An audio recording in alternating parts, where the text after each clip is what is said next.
એમના સાથે પધારેલા સંયોજકો, ભાવિક ભક્તો, બહેનો, માતાઓ, વડીલો, આપ સૌને મારા જય બાબારી। જો કે સત્સંગ તો આપણે શું કરી શકીએ, પણ છતાં આપણે બધા બાબા રામદેવજીને જો બહુ માનતા હોય અને જો એમની રહેણી કહેણી આપણા જીવનમાં જો ઉતારવા માંગતા હોય તો રામદેવજીએ જે કીધું છે ને એ આપણે કરીશું। રામદેવજીએ જે કીધું ને એ આપણે કરશું તો આપણા જીવનનું મહત્વ સમજી શકશું સાહેબ। આપણે બધા સનાતન ધર્મને જાણવા માંગીએ છીએ। સનાતન ધર્મ એટલે શું? તો સનાતન ધર્મને જાણવા માટે પહેલા આપણે સદગુરુ શરણમાં જવું પડતું હોય છે। રામદેવજી પીર હતા ને, એમને પણ બાળકનાથ ગુરુ હતા। ગુરુ વગર તમે કોણ છો અને ક્યાંથી આવ્યા છો અને ક્યાં જવું છે ને એની ખોજ ગુરુ કરાવી શકે સાહેબ।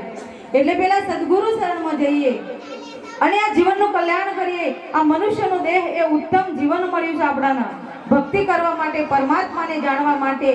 આપણે શું લઈને આવ્યા છીએ અને શું લઈને જવાના છીએ। તમે થોડા કર્મ સારા કરી દો, થોડી ભક્તિ સારી કરો તો આ મનુષ્યનો દેહ છૂટી જાય ને એ પહેલા આપણે કોણ છીએ એની ઓળખાણ કરી લઈએ। આપણે બધા અહીંયા મળ્યા છીએ ને રામદેવજીને જાણવા માટે મળ્યા છીએ। રામદેવજી કયો છે? તો રામદેવજી અણોની અંદર છે, બધાની અંદર છે। અને સાહેબ અહીંયાથી કોઈ પેદલ જતા હોય અને જે કંઈ ત્યાં ગયા હોય ને એમને બધી જ ખબર હોય કે રામદેવજી શું વસ્તુ છે સાહેબ। તમે ઈચ્છા કરો ને ત્યાં પ્રગટ થાય। આ સ્વયં અનુભવો સાહેબ, રામદેવજીના અનુભવો છે। તમે વિચારો ને થાય, પણ તમારો એવો ભાવ હોવો જોઈએ, સમર્પણ ભાવ હોવો જોઈએ। અને રામદેવજીને જૂઠ ગમતું નહીં સાહેબ।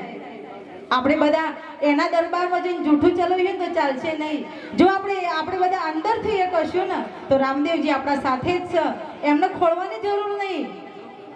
એક શ્વાસ આપણા જોડે છે, પણ આપણે બધા અંદરથી એક રહીશું તો અંદરથી એક થવા માટે આપણે અહીંયા મળ્યા છીએ। આપણે બધા આ બાબાની કથાની અંદર મળ્યા છીએ તો અહીંયાથી કંઈક લઈને જજો, જીવનમાં ઉતારજો તો તમારું જીવન અમર થઈ જશે સાહેબ। પણ આપણે આ જીવનમાં જો મન મંદિરમાં અને જે જૂથોની અંદર હશે ને તો આપણે કોઈ જ નહીં કરી શકીએ। ભલે આપણે આ શરીર અહીંયા હોય પણ જો મન તમારું અહીંયા ના હોય ને તો આપણે કંઈ જ કર્યું નહીં। પણ એ કંઈક જીવનમાં ઉતારજો અહીંયાથી। આ 5 દિવસ બાપુની અહીંયા કથા કરવાના છે, એમાંથી ઘણું બધું શીખવા મળશે, જીવનશૈલી પણ એ જીવનમાં ઉતારજો। અને મારી બહેનો અહીંયા બેઠી હોય ને એટલે બહેનોને પણ એ કહું હું કે આપણે માં જગતંબાનું સ્વરૂપ છીએ। માની ઉપમા આપી છે આપણને। માં જેવું જીવીએ, આપણા બાળકોને એવા સંસ્કારો આપીએ કે આગળની સતીઓ થઈ ગઈ એમને શું કર્યું, જે ચોરલે 3 નર તાર્યા કેવી રીતે તાર્યા, કોઈ દિવસ આપણે એ જાણવાનો પ્રયાસ નહીં કર્યો। આપણે બધા પેલી બેન શું કરે છે એ બીજાના દ્રશ્યો જોવામાં આપણે જીવન વ્યર્થ કરીએ છીએ, પણ કોઈ દિવસ સત્કાર્ય કરવા માટે આપણે સમય ના બગાડ્યો। આપણે એ જ સતીઓ છીએ જે પહેલાંની નારીઓ હતી, એ જ આપણે ભારતની નારી છીએ। પણ આપણે શું કરવું પડશે? વ્યસનો અને ફેશનો છોડવી પડશે। આપણા બાળકોને સારા સંસ્કારો આપવા પડશે, તો જ આપણે ઘરે મંદિર બનાવી શકશું અને ભક્તિને આપણે જાણી શકશું। ભક્તિ કરો પાતાલ મેં પ્રગટ हुई आकाश, कैसे दाबी दुबी ना રહે એ તો कैसे કસ્તુરી નિવાસ।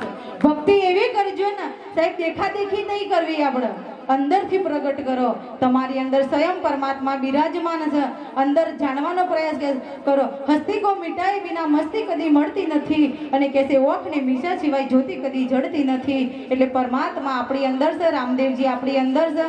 અંદર ખોજ કરીએ, રામદેવજી અણોની અંદર છે સાહેબ।